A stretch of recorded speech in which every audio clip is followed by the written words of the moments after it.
Welcome everybody to our first training program for in a series for our clients, our Refugee Jumpstart coaching clients, both current clients and former clients. We're all part of the whole RJS community and wanted to help you as you continue your journey to resettlement. I just want to, before I introduce Kim, I wanted you to be on the lookout for our future seminars, workshops. And one of them is going to be on reframing the refugee story. So how you change it from being kind of, especially when you're looking for jobs, from one of victim to one of something that they really want, which is resiliency. And Agata, who's from Poland, who's one of our coaches, gave a presentation to our coaches. And it was, I think, really, really helpful in kind of reframing that. We're also going to have one on behavioral interviewing, which is a structure about how you can really sell yourself in an interview. And we have somebody fabulous who's going to be doing that. And we have another one coming up on negotiation skills that Jeannie Hartley is going to be doing, also from Los Angeles. Actually, yeah, we've got a couple from LA, one from Poland. So be on the lookout for that. I think they're going to be really good. These are phenomenal trainers. And I'm really looking forward to today. I think we all are. So I want to introduce Kim to you all. You see her on your screen there. Kim Harvey, who is kind of a neighbor of mine in Los Angeles here. She has worked for Google for 11 years. She worked as a researcher and a designer on Google Search, the Assistant, and currently on Gemini. I see when I asked her for a bio, that's what she gave me, one sentence. I go, I know there's a lot more.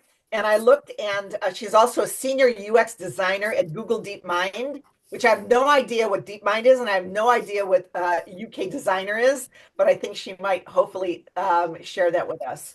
So without further ado, I would love to turn it over to you, Kim. And thank you so much for doing this. We really appreciate it. All right. I'm so grateful to be here. Thank you for having me.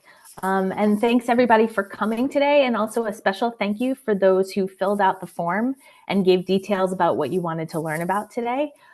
Today's presentation, it's not going to go very deep into one area, but it's going to be rather a little bit more broad and more of an introduction. It should be beginner friendly. And the purpose is to make you feel comfortable enough to empower yourself to explore more. So it's kind of like an introduction, and then hopefully you can use it in the way that you want. So let's see. Is the presentation pinned? Can everybody see my screen? We're good? Okay, great. So quick recap about me. I'm a user experience designer, and I now work on Google's Gemini, which, if you're unfamiliar, it's the competitor to ChatGPT. And if you haven't heard of ChatGPT, we'll get into that in a second. I work on making sure the AI communicates very clearly to the user. So the stuff we think about on my team is how much information should we show, what kind of personality should we have, and how do we answer tough questions. So AI right now is a buzzword, but the concept of AI has been here for a very long time. And what we mean when we say AI is the ability for computers to learn and understand and solve problems. So traditionally, you would get stuff done using a computer program. And in a computer program, you give it very specific instructions to get a very specific answer. So for example, if you wanted a traditional program to find the cat that's in this picture, you would have to write very small rules or features about what is a cat. So look for 2 triangles for the ears. Check to make sure the tail is a certain length. Make sure there's whiskers. The color should be black. But if the cat's in an unusual position or if the lighting's bad, the program probably won't recognize it. So it's very difficult when you're manually writing this to account for every possibility. With AI models, the computer works in a little bit of a different way. The program can learn what a cat is if we give it enough examples. So if we give the model 1,000 cats, it'll use those cats to assume some things and make guesses. So that type of learning and pattern recognition is what these AI models do. It creates images, videos, you can compose music with it, you can design immersive games, and a lot more. But all of that is based on the same thing, which is just pattern recognition. So the type of AI that I work on is the one that responds to human language. So the patterns that it's trained on are from books and papers and blog posts and articles and websites and also human to human conversation. We call it a large language model. So if you've heard that term floating around, that's what that is. On this slide, you'll see the top language models that are out there today, but this list is constantly growing and constantly changing. So now the question is, with all the words in the world, what should you actually use this stuff for? And what is it good at? And where is it the most risky? The good news, but also the bad news, is that there's no rule about it. People are discovering new things every day, and the models are constantly retraining and improving. And given that, I put together a short list of things we know that are really popular. So the model helps a lot with writing things like blog posts, articles, marketing copy, and even emails. It can also create stories and poetry and social media posts. It's good at summarizing anything like market trends or large texts if you give it something to reference. And it can help you come up with ideas. So it's really good at brainstorming. It can help you write code. So I just saw somebody yesterday who made this small game by just describing what he wanted to happen in the game, which is pretty amazing. It can help you figure out a meal plan based on if you have ingredients or a budget, or you just have a list of everything in your fridge, it can put that stuff together. It can also help you plan a trip or coordinate schedules with a bunch of people. And it can also give shopping advice too. But the key thing to remember is that it doesn't actually know all these things the way humans do. It's just really good at predicting what words make sense together based on the vast amount of information it's been trained on. So that being said, I'm going to show you some tips and tricks to help it work for you. So here's an example of something I tried that may or may not be useful. On the screen is my old resume, and as you can tell, it's not very well formatted. But here is a job posting that I found for a really cool job in Brazil that I want to apply to. And before I apply, I looked at my resume and I realized I wanted some sort of objective statement at the top to give it some focus. So in Gemini, I attached my resume just like you would in an email. There's a little place where you can add an attachment. And I wrote a prompt, which is what you see in that box, saying, attached is my resume. Please write an objective statement for the top of my resume that reflects what MentorMate, which was the company, is looking for in the job description below. Then I copied and pasted the text from the job description and I put it in that prompt. One day we might get to a point where we can attach many things at once, but I didn't want to confuse the AI. So I just put one document in the prompt and then the other document as an attachment. So you also don't have to worry about formatting. So you can just copy and paste large portions of text and put it in. You don't have to worry about the input of the formatting. Based on that, Gemini was able to come up with a couple options for what that objective statement should be. But I looked these over and they looked a little bit too long. So I asked Gemini to shorten it to just make it only one sentence. And here are the options it came up with. Now, as you can imagine, there are tricks that can also help you get better results than this. We're not going to have time to go into all of the tricks because the tips vary for each use case. This is just one small use case. But if I needed to generalize, I would say that the more specific you can be about the situation, the better. I can also take my resume and job description, put it in there, and then ask Gemini to create some interview questions for me so that I can practice the way I'm going to answer those questions in the actual interview. Here's another example. If I type, what should I have for dinner tonight in ChatGPT, I could get anything. I could get ramen, goulash, I could get a burger. But to get me closer to what I want, I'm going to type in something like this. First, I'm going to give the AI a role. And by that, I mean I'm going to tell the AI what character I want it to play or what expertise I want it to have. So in this case, it's an expert chef who specializes in Indian cuisine. Then I'm going to tell the AI about the situation that I'm putting it in. So it's very similar to building a movie or TV show. You have the character, and then you have the scenario and the background that you're putting this character in. In this case, the scenario is that the private chef is going to cook for me. I want the private chef to make me a meal. Then after that, what I do is I give the AI constraints or rules that I want it to follow. So any type of details that might help. In this case, I want the chef to know about my diet restrictions. So I said I'm vegan and I'm gluten-free and I also love spicy food. So keep that in mind when you're figuring out what to make for dinner. And now that the AI knows who it is and how to act, then that's when I ask it to do something. Here, I'm asking it to suggest 3 possible meals for dinner tonight. And not only do I ask it to do something, but I also tell the AI how I want the answer to appear. So similarly to when I said before, just shorten this to 1 sentence. I want it to tell me here the title of the dish and the ingredients and the reasoning, like why it chose that dish. So this was a very, very high level example, but these principles can be used in a lot of different situations. There are loads of free courses and videos out there that have different techniques depending on what you'd actually like to do. Also, if the AI gives you an answer that you don't like, you can respond afterwards telling the AI, can you make it a little bit more like this, a little bit more like that, or I don't want you to include that. Another thing I should have shown here is that the AI does very well if you provide it with examples.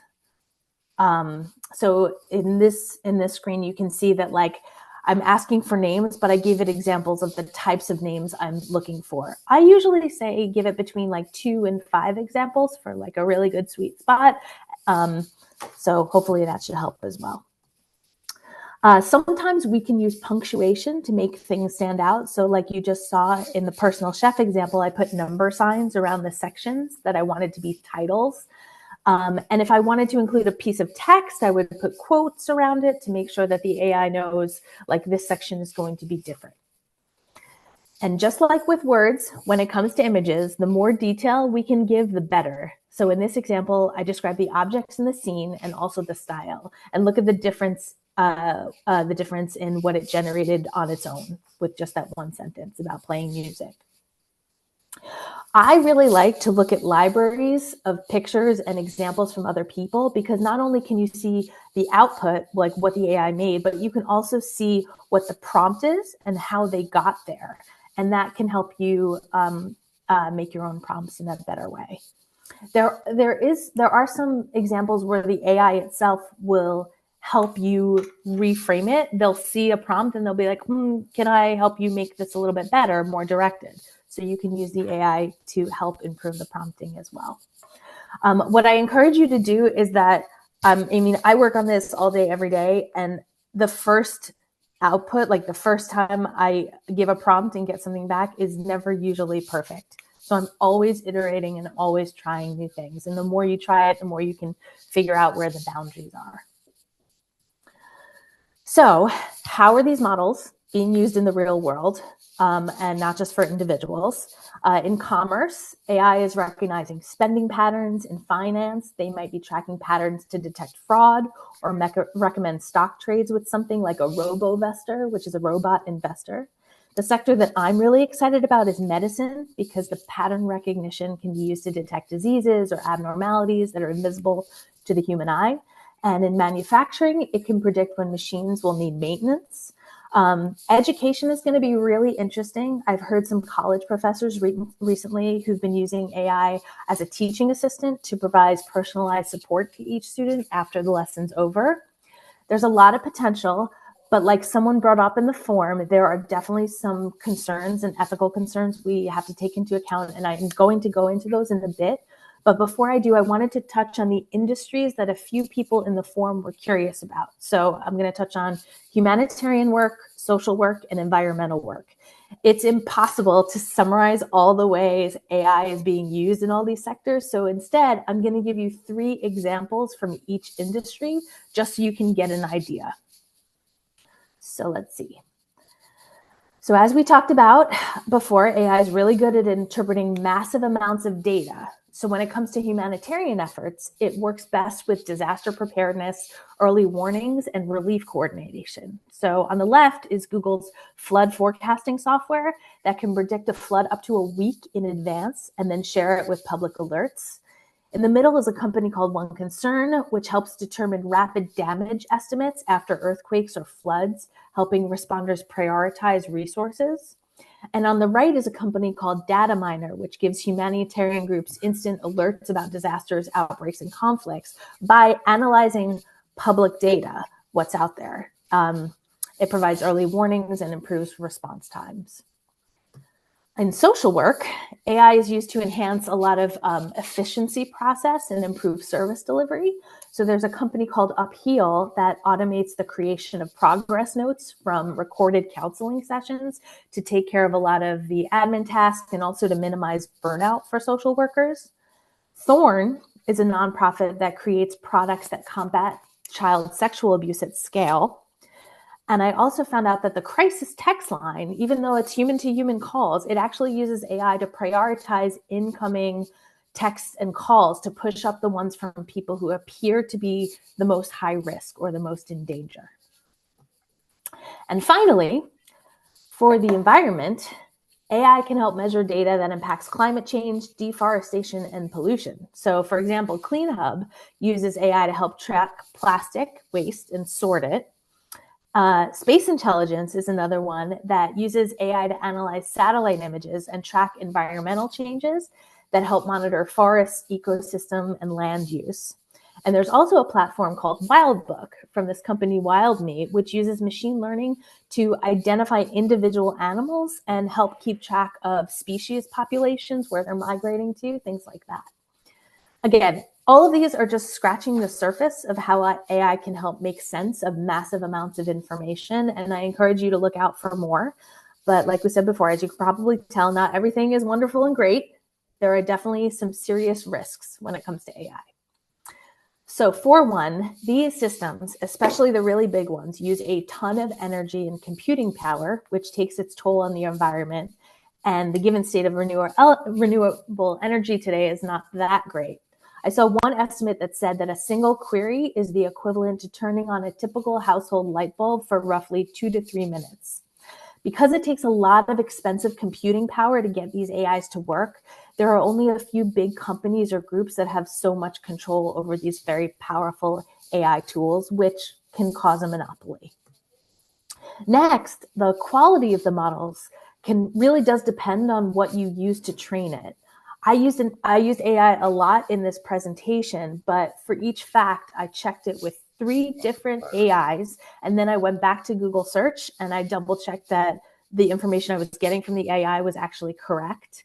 And what we don't want is for the AI to make answers biased or discriminate against people. And this happens because AI learns from the data that it's given. So if the data has biases in it, the AI will too.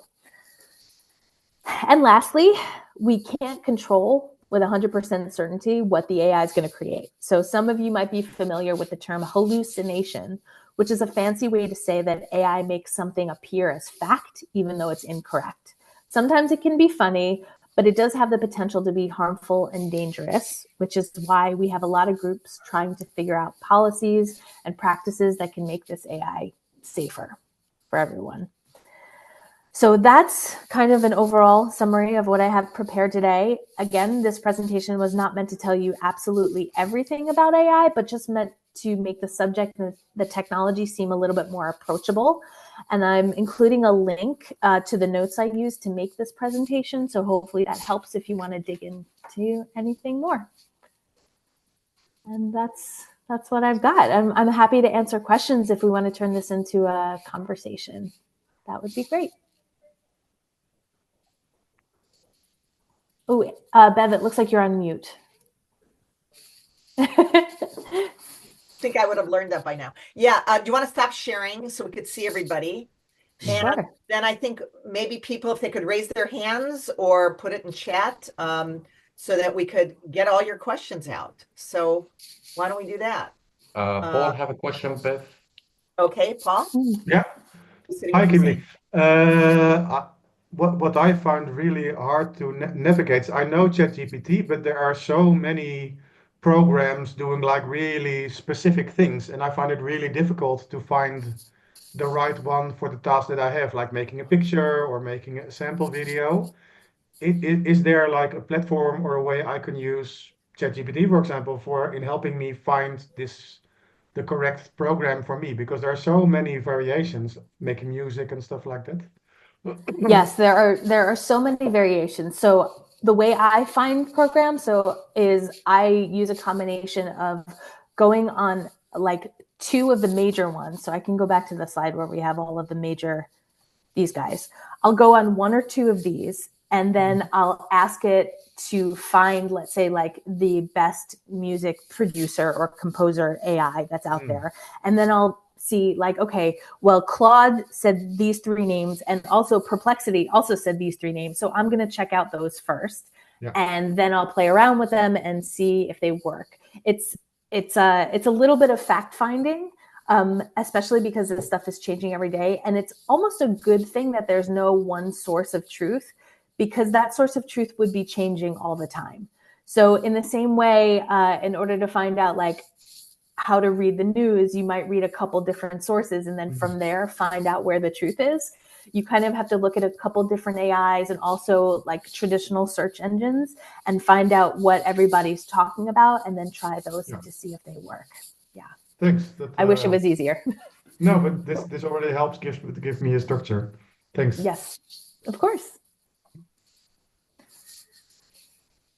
Are there questions that you might have on whatever you want to use it on? Is it job search, if it's on, analysis, anything?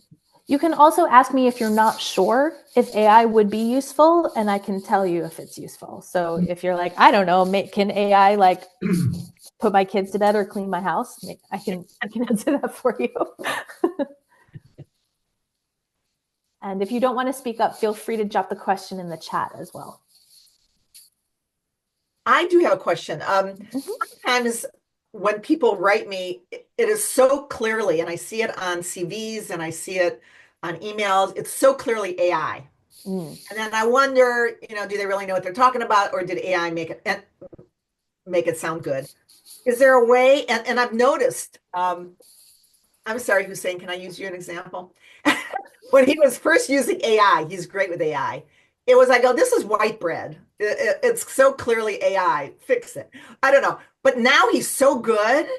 Now maybe, I don't know, maybe it's you writing it, but he's gotten it really, really good. And I wonder if there's a trick to making AI not sound so AI-ish. So that is a very good point. And that is why I put, am I still presenting?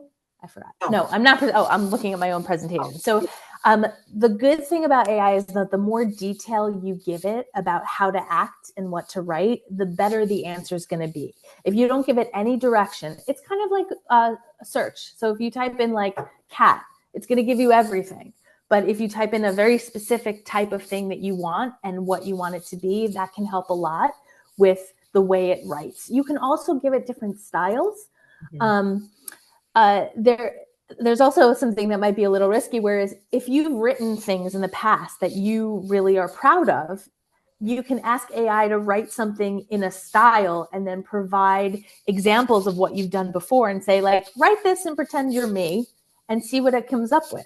Oh, wow. And that way, the more data it has to train on, so whether it's directions or whether it's examples, the better the output is going to be. Got it. Does that help? Yeah, it does.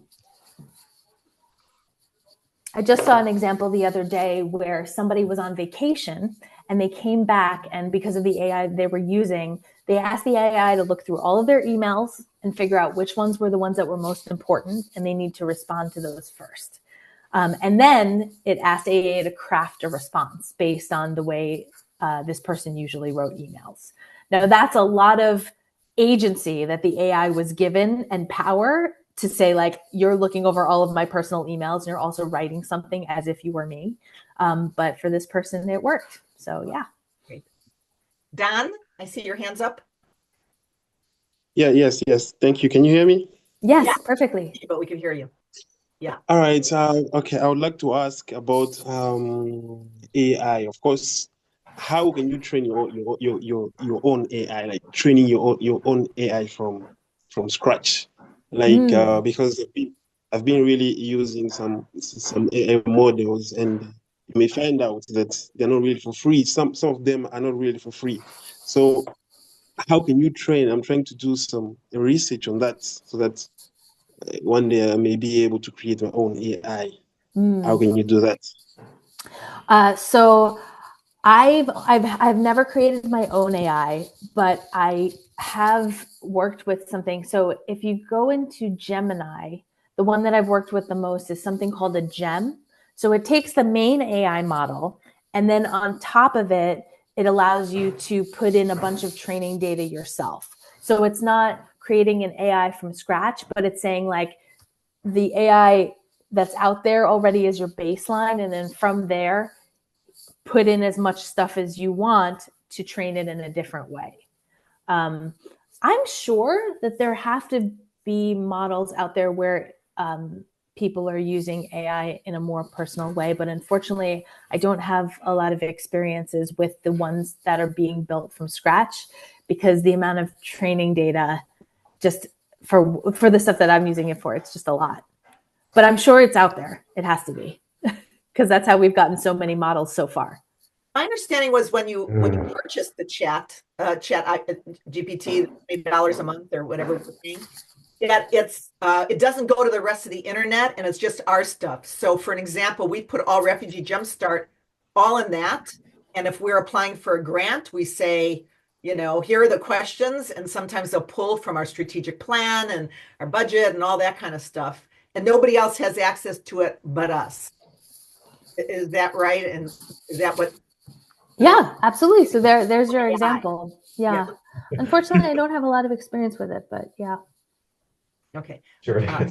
Bev, you're still not trusting AI so far.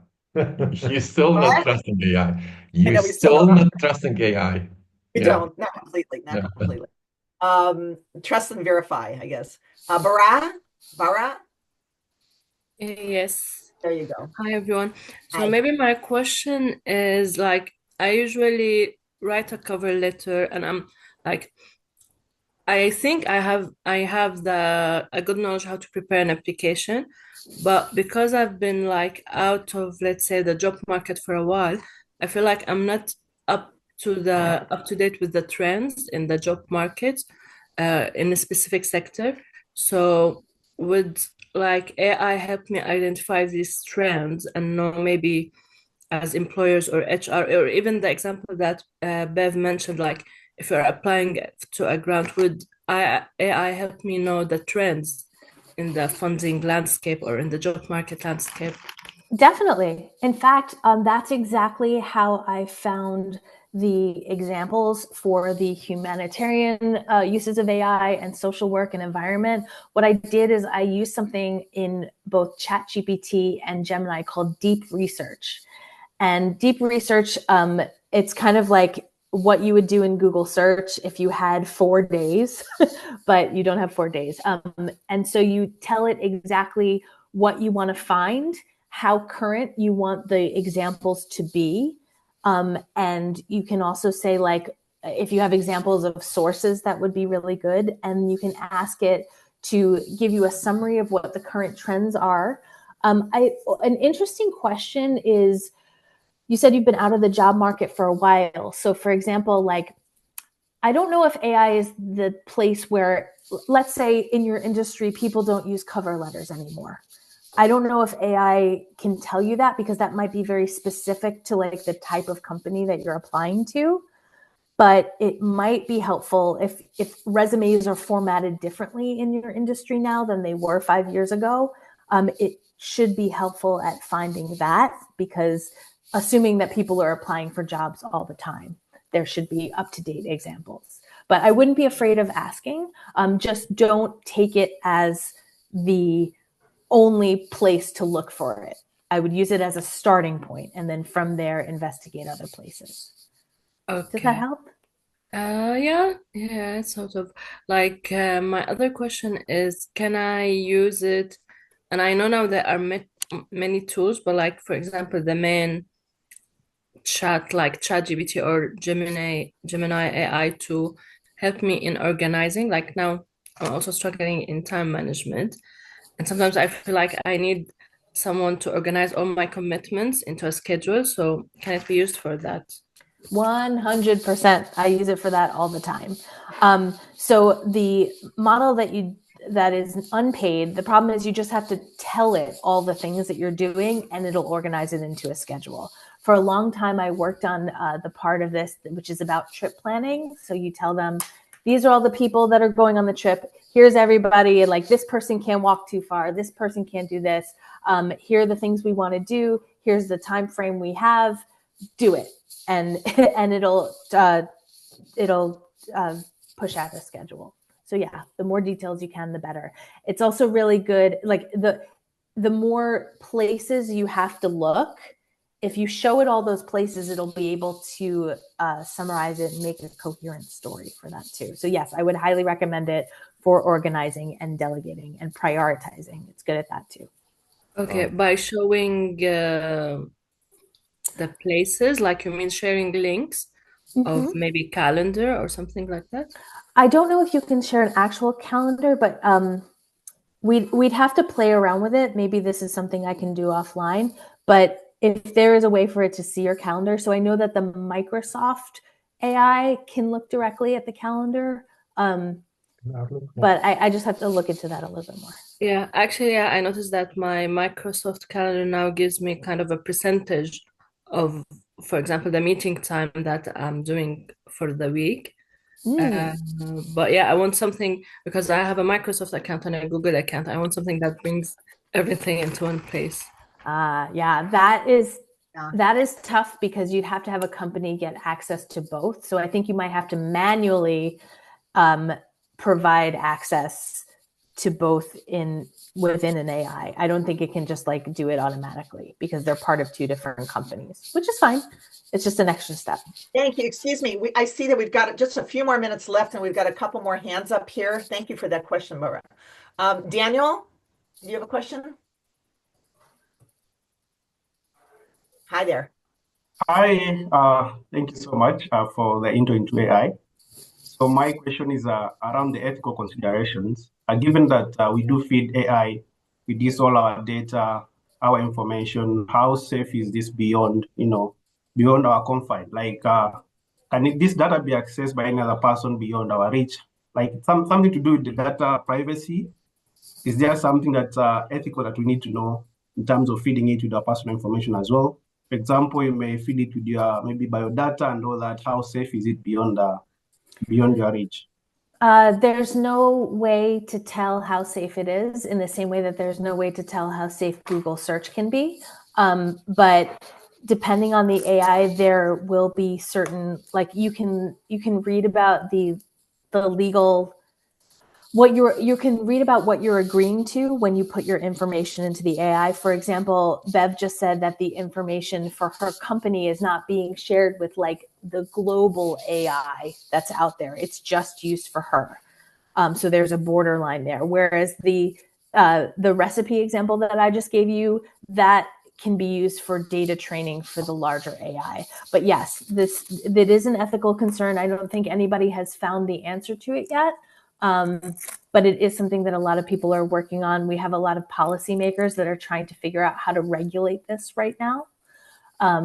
And new laws are coming out all the time. But unfortunately, there's no magic in trying to contain this because we don't know the extent of the possibilities because we just know what we see right now, and it's very similar to any new technology. So the challenges we're having with this is the same thing that we had when we had mobile phones and the same thing when the internet was created, if that helps. So I'm wondering, there were two questions related to this, Mohammed and Arjun, I think, how AI handles our data and how much we should trust the AI regarding the safety of our personal information or searches. Did that sort of answer your question, you two? Because it seems like it was similar.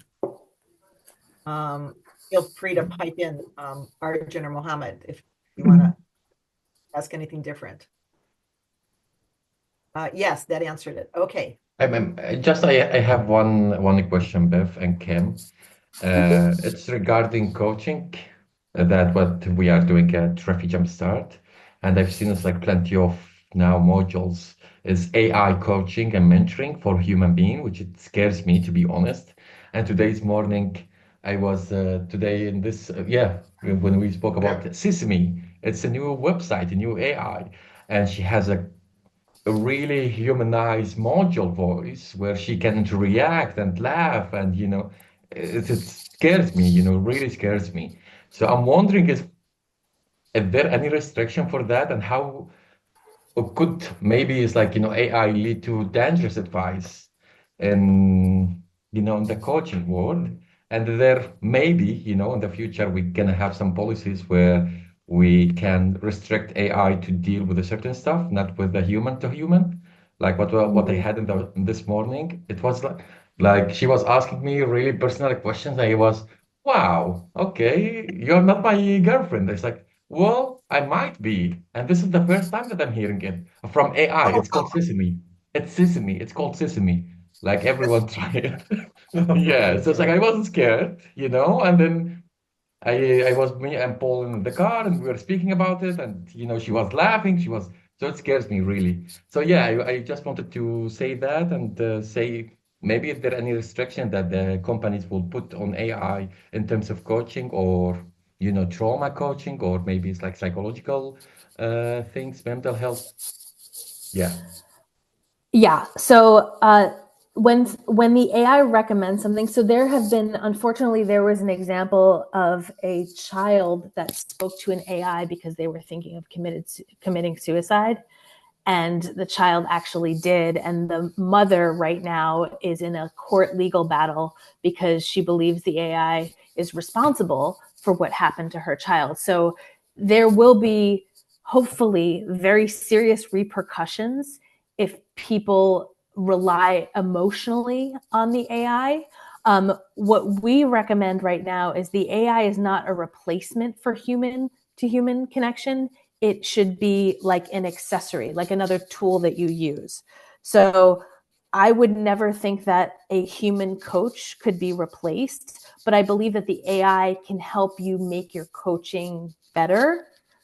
But we always want the human to be like the last interaction. But as far as like, do I know if these companies are going to be stopped from making the bot from the movie Her? I don't think so, because as humans, we're always trying to push the boundary of what's actually possible. But I'm hoping that policy, and I'm hoping that the communities can be smarter about the places we use it. But I mean, you have a vast amount of knowledge and experience, and I don't think that an AI can replicate that because all it's doing is recognizing patterns. And that's why the biggest, even though AIs are really good at brainstorming, the biggest challenge is creativity. So when this stuff first came out, the hardest thing to do, the absolute hardest thing to do was to make the AI make jokes, because jokes like have subtleties in language, they have subtleties in situations. And that kind of creativity and humor is something that I hope will always be around. So I would think of it more as a tool, but not a replacement. You'll have to find a real girlfriend who's Thank you. sorry. All right. Well, I guess that's it. Thank you so much, Kim. This was amazing. This was so helpful and gave me a much broader understanding about AI, and I'm sure it did for folks here. And just want to thank you all. And we will be putting on, Kim graciously offered to give us her PowerPoint, and it'll be put on our on a client folder that you should all have access to on our Google Drive, and also the recording of the session. So you'll have some, if you want to reflect back on some of the things that were discussed. Okay. I'm just also we made a short survey for you. If I'll put it in the chat now. If you could, when you have a chance, if you could just fill out the survey, that would be super, so we can get your feedback from today. And if you have other ideas for workshops moving forward, let me just pop it in the chat now. Copy, paste. So it's just a Google form. Okay, great.